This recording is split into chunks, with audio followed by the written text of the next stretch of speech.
Okay, everybody. Stephen Mead here with Domicile real estate for people who love houses. And this is our weekly housing update for Southern California about the housing market. And not a clickbaity title. I would say this is probably the biggest change we have seen in the housing market since we started tracking, right after the lockdowns were announced, right? Like that was a huge change to the housing market. This is the biggest change since then. And, just to give people an idea on sort of the magnitude of this change, and I'm not just doing this to get you to watch the rest of the video. I promise. If you've only watched one of these videos, right? And I'm a child of the 80s.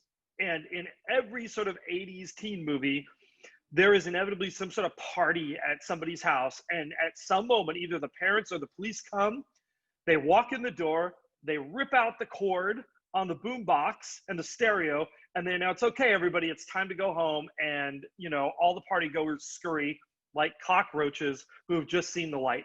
This is that moment in the housing market for us. And just as a reminder, this is our Southern California housing market update. So we run our stats based on Los Angeles and Orange counties combined for most of them.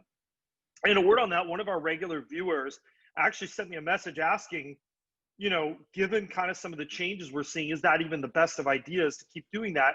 And, a funny thing that I was going to mention was a lot of times we run stats just for ourselves, like just because I'll have a question about something. I'll be like, are the LA and Orange County markets super different right now? Maybe I should run the same stat in both markets and kind of see, do we get similar results? So a lot of times we're always sort of double checking our data and kind of looking to revamp at what we give you, because the idea is to give you information that you can base actions on, right? Like something that gives you insight to make better decisions. Anyhow, without further ado, I'm going to go right into the stats because, this week it's just huge. So here we are. It is our new listings chart, right? This is our classic chart. It shows the supply side of the equation. And no, this is not a typo. We double and triple checked this. The number of new listings in the last week in our under 1 million category is almost 50% higher than any week this year. Like it's not even close. This wasn't even like a marginal increase, right? Like this is just, if you look at this black line here, it is just head and shoulders above pretty much anything that we saw leading up until this point. Last week we got a taste of it, but I've been talking about that other shoe that needed to drop, right? The other shoe being sellers seeing what their neighbor got for their house and deciding to put theirs on the market. Well, here we are. Every seller has figured out that it is a great time to put your house on the market, and they've all decided to do so. We're even seeing a little bit of that increase here in our $1 to $2 million range, though not nearly as pronounced. And just to give you a reference point of how does this compare to 2019, well, guess what? The same week in 2019 in our under 1 million category, we are up 50% versus where we were last year in 2019. Now, admittedly, 2019 was not a particularly great year in real estate, though by the fall it actually started to get pretty good. So I will tell you, this is an incredibly profound number. And I'm going to just go off the share here, and I'm going to give some advice sellers. So if you are a seller, please listen to this. We made a joke right earlier in the year that finding a house was sort of like trying to find toilet paper in the middle of the pandemic, and that people were just going crazy and there were like 50 buyers for every single house. Well, guess what? That has changed. Now, that doesn't mean if you don't have a well-prepared house that is priced appropriately that you will not get multiple bids. In fact, I think you will still get multiple bids, and I'll go over why in a moment here with another chart. But what this means is if you were the house that might have had a hard time selling, but just because people were hungry for houses, any house that looked decent in pictures, those are the houses that are going to have trouble, right? The people who thought, well, I don't really need to fix up my house. I can just plop it in the market because every house is selling. I think those days are numbered. I think if you're a seller, you can't treat this like it's just a given that your house is going to sell because there's such a dearth of inventory out there and there's such a shortage. I'm going to go to our other side of our equation here, and that is our demand side, right? Because if you're a seller and you see this, you might be alarmed, right? like, oh my gosh, all of a sudden I have tons of this extra competition. But there's some good news, right, that confirms what we've been saying all along, and that is our new escrows. Well, guess what? Our new escrows are pretty darn good this week. Are they at the same level? No, of course not. They didn't jump, but our demand is healthy. Normally, this September period is kind of a bit of a crummy market for new escrows, but as you can see, our buyers are still out there. So there's still a very active buyer pool that exists. You're just going to have to do a little bit more to attract them if you're a seller, because they have a lot more in the way of houses that they can go see. And this also brings me to a point, if you're a seller, to talk a little bit for a second about pricing your home on the market. A couple of months ago, frankly, if you were in a desirable area and there was nothing for sale, you could put whatever price you wanted on that house and the market would come and tell you what it's worth. Those days are over. If you have a grossly overpriced house, it's going to sit, not because people don't want it, but because people just aren't going to be looking at it. So, you have to really be dialed in on your pricing right now. That's a much more important part of the equation, just like preparing your house for sale. Now, the flip side of this, right, is that if you were a buyer, great news. The number of options you have just went up significantly. We are still in a very healthy market with lots of buyers out there. So if your worry was that it's slowing down in the sense that prices will crash because the buyers are disappearing, not happening. Our buyers are still very much out there, a huge week over week jump, and also the highest number of new escrows in our under 1 million category we have had since we started tracking. So really still a great week for buyers. In our 1 to 2 million category, we're kind of holding steady in this range. That number's not too far changed. And if we look and compare to last year here, we also see another really big jump. I mean, this is probably about a 7% jump over the same week last year, which, as I mentioned, the fall was actually pretty decent in 2019. So, the buyers are out there. We still have very strong demand for housing.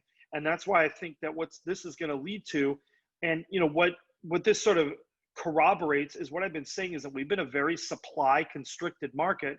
Well, guess what? Now that there's more supply, we are seeing that number of new escrows go up, which is exactly what we expected to happen. Now, the other part of this is kind of looking at our absorption rate, and guess what? Has it just completely fallen off a cliff? It has. It is still at the 60% level. I will be very, very curious to see what happens next week, because remember, new escrows are really delayed by 1 to 2 weeks versus new listings, right? If a new listing comes on the market on a Monday, they may show that through the weekend, and you might not see that pop into escrow. That won't show up in those new escrow stats for another week. So I'll be really curious to see if we see a pretty big jump in our new escrows next week. This week, this absorption number is one of the lowest we have recorded since the pandemic started, but I wouldn't be alarmed at this. This is really kind of hinting much back to much more of a quote unquote normal market, right? And a normal market is one where, you do have a lot of sales that end up not coming to fruition for one reason or another. Anytime you get that absorption close to 100%, it really means that you are actually selling a lot more houses than you have coming online. If we go to our average pending list price, we saw a slight improvement over last week, but as you can see, since July, this part is flattened out a little bit. Maybe it's a little bit upward bound, but we're kind of trending in this range. If you look at our list to close ratio, still very positive numbers here. We're still seeing that. This is a sign that, sellers aren't overpricing their houses ridiculously, right? And if they are, they're correcting their prices, and we're seeing these contract prices end up being pretty close to where their list prices are. One thing that, one of our viewers asked and that I wanted to go over is on this list close graph, that is based on the most recent list price, not necessarily the original list price. So what I mean by that is, if a house went on the market for $1 million, but then they dropped the price to $950 and then it got bid up to $955, that would be an over 100% list price transaction, because it's based on the $950, not the original $1 million. So just something to kind of bear in mind in that number. Now if we're going back here kind of to our average pending list price for our luxury market, that's actually looking really healthy. We've seen kind of some steady increases since the pandemic began, and since we've been tracking this 1 to 2 million range, our average pending list price just keeps moving forward.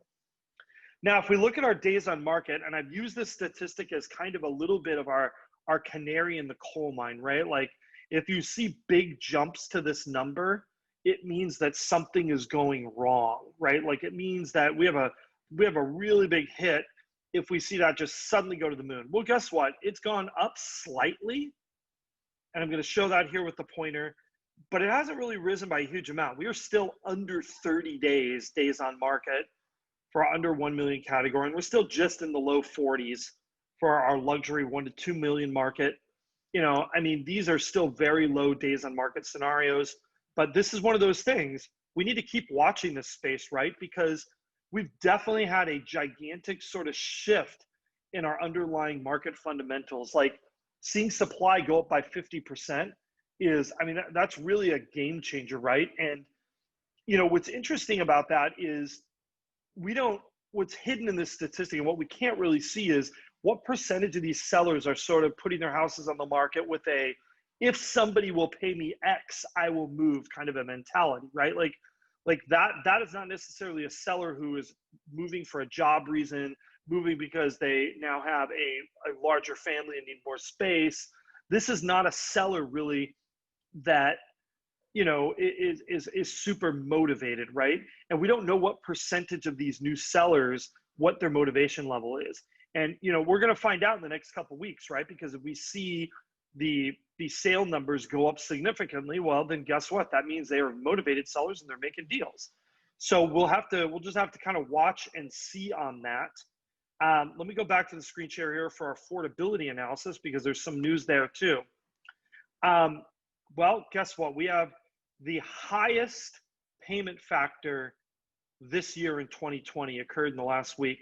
And it's not because of interest rates. Interest rates actually went down. This is all being driven by the median home price among Orange County homes, single family and condos. This week, it was $815,000.